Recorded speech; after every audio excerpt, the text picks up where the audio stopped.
अस्सलाम वालेकुम नाजरीन इकराम, मैं हूं हसनैन अली और आप देख रहे हैं मेरा यूट्यूब चैनल। नाजरीन, आज जो खबरें सामने आ रही हैं वो सिर्फ खबरें नहीं हैं, बल्कि एक बड़े सियासी तूफान का इशारा भी समझी जा रही हैं, क्योंकि 28वीं तरमीम को लेकर और बाकी जो सियासी मामलात चल रहे हैं, इन सब के दरमियान एक तरफ तहरीक इंसाफ के लिए अच्छी खबर सामने आई है, जबकि दूसरी तरफ हुकूमती कैंप के अंदर बेचैनी, परेशानी, खामोशी और खौफ बढ़ता हुआ दिखाई दे रहा है। नाजरीन, हुकूमती कैंप के अंदर इस वक्त सबसे बड़ी परेशानी 28वीं तरमीम को लेकर है। रात को अकील मलक एक शो में मौजूद थे, जो वजीर मुमलिकत बराए कानून इंसाफ हैं, यानी मुस्लिम लीग नून ग्रुप से हैं।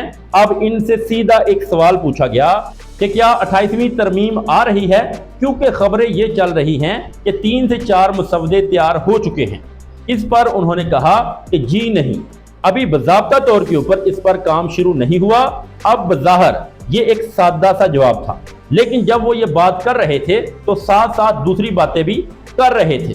कभी कह रहे थे कि ये मसला है और कभी कह रहे थे कि वो मसला है, यानी वो साथ साथ अपने मसाइल भी बयान कर रहे थे, और यही वो चीज़ है जो असल परेशानी बयान कर रही थी। इन सारी बातों का मकसद यही लग रहा था कि कहीं ना कहीं कुछ ना कुछ जरूर चल रहा है।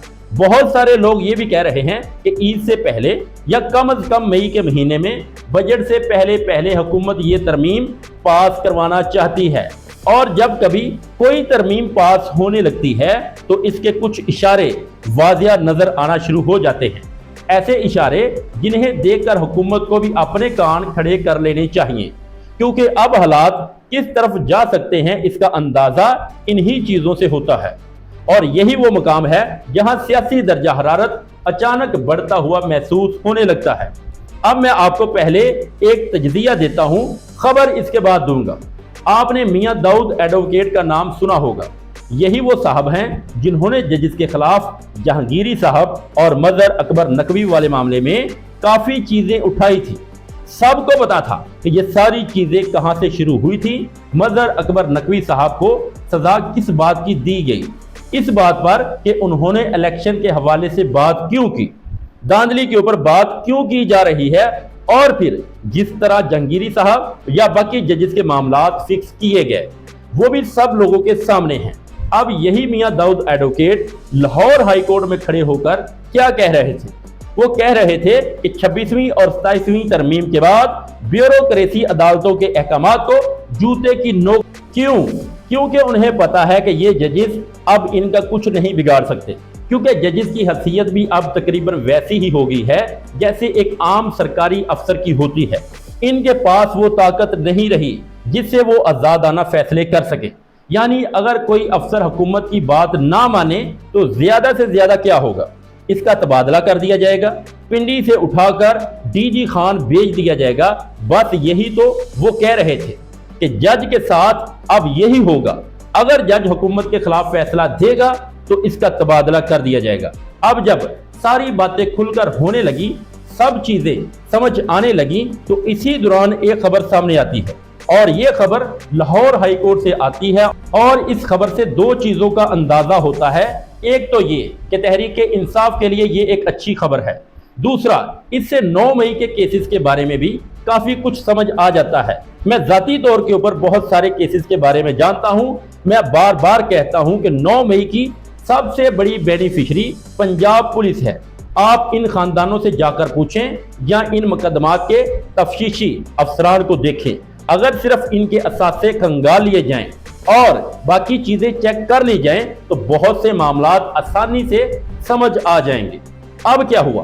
तहरीक इंसाफ के साबिक एमपीए जुनैद अफजल शाही, जो फैसलाबाद से एमपीए थे, उन्हें डिस्क्वालीफाई कर दिया गया। डिस्क्वालीफाई होने के बाद वहां दोबारा इलेक्शन भी हो गया, लेकिन अब हुआ ये कि इन्हें जो 3 साल की सजा दी गई थी, अदालत ने ना सिर्फ वो सजा मुअत्तल कर दी बल्कि इनकी रिहाई का हुक्म भी दे दिया। तो इस वक्त जब तहरीक इंसाफ हर तरफ से दबाव में फंसी हुई है, इसके लिए कम से कम ये एक अच्छी खबर जरूर है कि कहीं ना कहीं कुछ प्रेसिडेंट सेट हुआ है, कोई मामलात बेहतर हुए हैं। लेकिन सब लोग ये भी जानते हैं कि इस वक्त सिस्टम के अंदर तहरीक इंसाफ के लिए वाकया ही कोई स्पेस मौजूद है या नहीं, ये एक अलग बात है। اور یہ ایک بڑا سوال ہے جو اپنی جگہ کے اوپر موجود ہے۔ اب یہ تحریک انصاف کے اوپر ہے کہ وہ چیزوں کو آگے کیسے چلاتی ہے۔ میں اس کی مثال اس طرح دینا چاہتا ہوں کہ حکومت کے حوالے سے چیزیں اب کافی حد تک کلیئر ہو چکی ہیں۔ ناظرین، اس وقت گراؤنڈ کے اوپر جو لوگوں کی رائے ہے، میں ایمانداری سے آپ کو بتا سکتا ہوں کہ لوگ ان کے بارے میں کیا دعائیں کر رہے ہیں اور کس انداز میں انہیں یاد کر رہے ہیں۔ لوگ جو حکومت کے بارے میں جذبات رکھتے ہیں وہ میں ادھر آپ کو بیان نہیں کر سکتا، اس قدر لوگ ان سے تنگ آ چکے ہیں۔ خرم دستگیر صاحب رات کو سما نیوز کے اوپر ندیم ملک صاحب کے ساتھ بیٹھے تھے، وہاں انہوں نے ایک بہت اہم بات کی۔ انہوں نے کہا کہ حکومت اور عوام کے درمیان، پھر حکومت اور بزنس کمیونٹی کے درمیان اعتماد مکمل طور کے اوپر ختم ہو چکا ہے۔ اب سوال یہ ہے کہ یہ بات کیوں کی جا رہی ہے؟ یہ اس لیے کی جا رہی ہے کیونکہ لوگوں کو لگ رہا ہے کہ حکومت ڈیلیور نہیں کر پا رہی۔ لوگ سمجھتے ہیں کہ شاید یہ حکومت ان کے ووٹوں سے نہیں آئی، اور پھر شاید حکومت یہ بھی سمجھ چکی ہے کہ انہیں لوگوں کے ووٹوں کی ضرورت اب نہیں رہی۔ میں آپ کو ایک واقعہ سنا دیتا ہوں، اس سے آپ کو اندازہ ہو جائے گا کہ حالات کہاں جا رہے ہیں۔ اسلام آباد میں ایک وفاقی وزیر صاحب کے چیمبر میں کافی لوگ ان سے ملنے آئے ہوئے تھے۔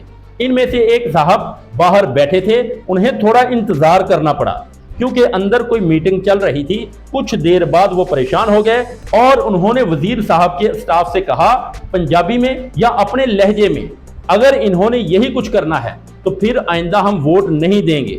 اسٹاف نے جا کر وزیر صاحب کو بتایا کہ سر وہ بہت غصے میں ہیں اور کہہ رہے ہیں کہ آئندہ ووٹ نہیں دیں گے۔